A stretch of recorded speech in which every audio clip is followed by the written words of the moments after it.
Order your copy of the book. Chapter 13, Hawaii Part 2. While I couldn't oversee every moment of the trip, snippets of laughter and stories would find their way back to me. I'd listen as they shared the stories of their escapades while traveling to and from games, often leaving me smirking at their youthful antics. Each day, after our games or sightseeing, the team would vanish to the beach for hours, only for me to later find out that the Playboy bunnies were during their photo shoot at the beach. Of course, they kept this a secret from me until after the trip. At your diary247.us, that's your diary247.us. My name is Luther Morris. I'm from Chicago, Illinois. What's going on, Coach? How you doing? Ain't nothing but love for you.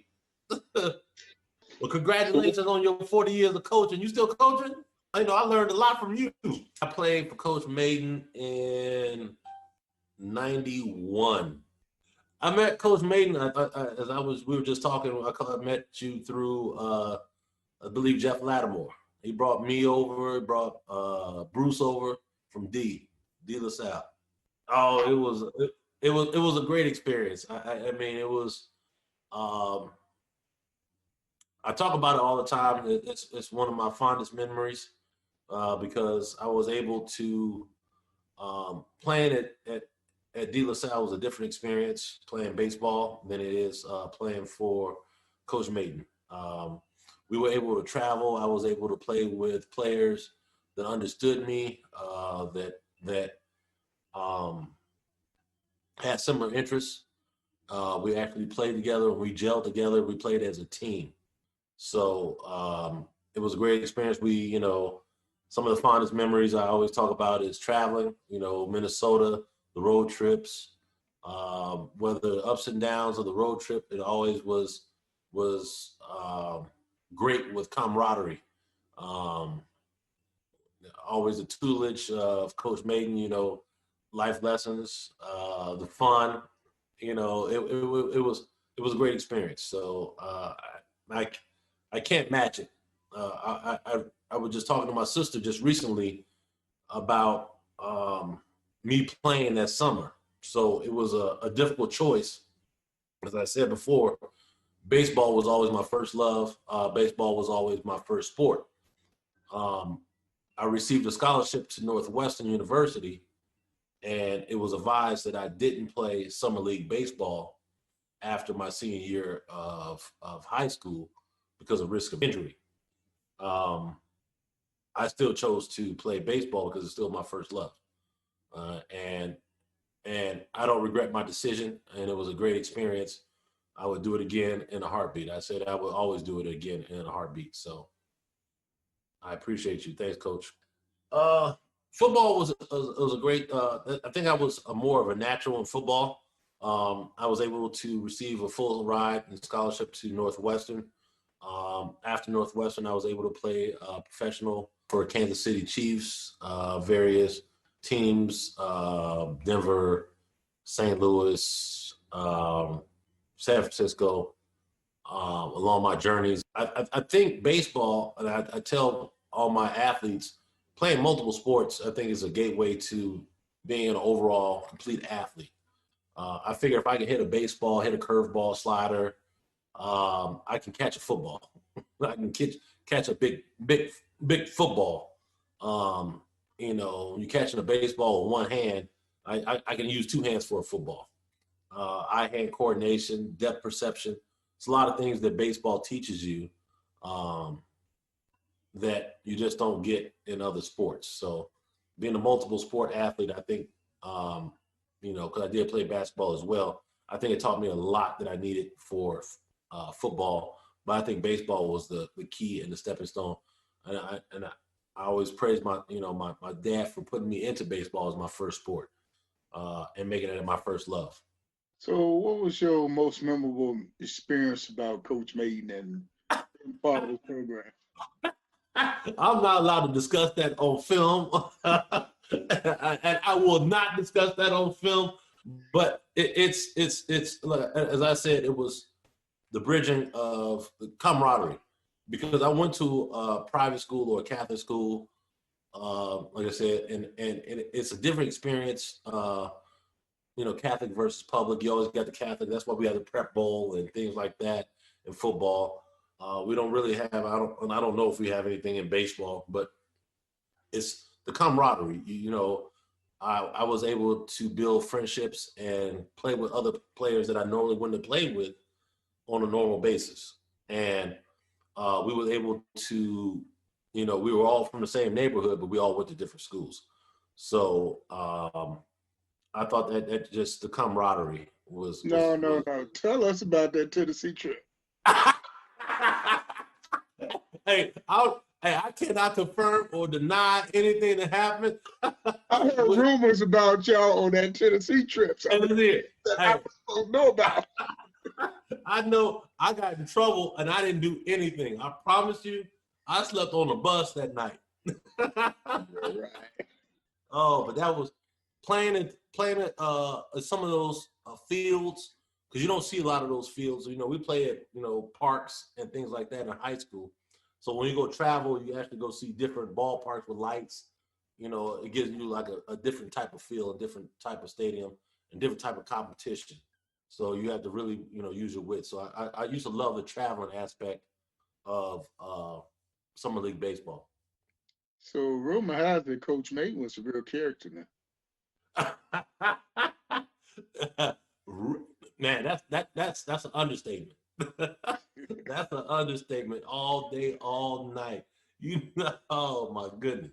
I learned so much, but I got so many good laughs from Rick, Lou, Murdoch, Jet. Depends on who's on all those people. Like I didn't even know half them cats, but to experience a road trip with some people, and you got roommates and people you've never roomed with before, and just to be out there as a young adult, and we just had the freedom and we had the fun to play the love of baseball. Yeah, and the character, the stops. Oh, Coach Mayton. Oh, that is funny. I can't even. I don't speak law, but I'm not even gonna put that on video. Hey, come on. I really truly appreciate you and what you do. Like I said, another fond memory, I believe, when I don't know if you remember, I was coaching for you. I think an eight and under team that we did off of like 83rd and Yates. I think that was Eckesall Stadium. So that when it rained, the field was not level, so we had to get the field dry, rake it to try to get it to be playable. And I had an assistant, but I had them young kids, had a little left. I was straight out of college coaching them 8-year-olds. I believe they were like 8-year-olds. And that was like a coaching experience that I'll never forget, because I wasn't even still done playing football. That's how I ended up leaving the team. I had to go report to another team. I thought I was done with football. I thought, whatever, it was done. And somebody called, and it was a great experience coaching the young ones and getting them ready. And that's what made me still want to, just like you, just still want to get baseball into as many hands as possible, and into the inner city, and to urban players. Yeah, funny you should mention that story, because I was thinking about that today. And I remember I had to practically beg you to coach that team. Oh, you didn't want to coach the shorties. And then when you started coaching them, I would drive by the ballpark, and you got them all piled up in your car, taking them home after the game. Man, then I remember I was going to balance the team off, so I was going to take a couple of your kids and put them on other teams. You went off me. You can't take my shorties. You can't take my shorties. Oh, man, no. I had to beg that. I'll never forget. I had to beg parents, like, he didn't clean his room. He can't come play the game today. I'm like, no, ma'am. I was a politician. I was a father, coach. I was everything. I'm like, no, man. I promise you, he clean his room and do his chores. You let him go play this game today. I would get, if not, I would come over there and clean his room. Because I was only working with like 12 players, and somebody gets sick, and a lot of them couldn't play. They were first-time players. Oh, I love. You just fell in love with the kids. That's all. I loved them. I loved them. I loved them, and that's why I still coach and work with them, and I keep baseball as a top priority in my program. Yeah, no, it is. It's one of the happiest times in my life as far as baseball. Yeah, yeah. I mean, you never we never I never played on a black team. I'm gonna be honest, I never played on a black team that traveled and played that high caliber of baseball. But I never. It's kind of funny. I never thought of the caliber of players that you had on your roster. You never you just think you're playing with somebody, but you never think that they're major league players like that. That like you think everybody's like on equal plane, but you don't realize how good you are or how good someone else is that you're playing with. Like I said, Jeff, you said Jeff got drafted. I didn't even know Jeff got drafted until like probably this year, maybe. You know, I knew Lou played in the league. I saw him when he came out here for Pittsburgh. We hung out and went out together. And you know, there's other players that had potential. Then you know, the Pittsburgh Pirates had a tryout. You told me to come out there, you know, and you know, take a look and see. But you know, I think it was my years. I got, you know, my biggest regret was not playing in college. I just focused in on football, and it was very enjoyable playing baseball in the summer. That my like senior year. It's good. I just hope you keep doing what you do, being the professional that you are. Keep striving for excellence in baseball. I really truly appreciate you for doing what you do, and that's what is actually motivated me to do what I do as far as athletic director. Trying to do the best for the kids, have them experiences that they never would experience before. We like I said, the road trips were eye opening. I learned so much on the road trips that I've never seen before. I'm not saying I was sheltered, but I was sheltered. I don't know what you're talking about. Hey man, those road trips were fun. I just want you to keep going and pressing on. I like your ideas. I like the what you do as far as or the Urban League was a great concept. I just really found out that like I started off in Southeast, and it was big. We had parades. We started off on, you know, by CVS, come down and go to the ballpark, which is a block away from my house. We had fire trucks. We had the CVS band. We had, you know, people parade and, you know, people line up the streets. And that's, you know, that's how I started at 8 years old. I started at 8 years old. So I applaud you. Keep doing what you're doing.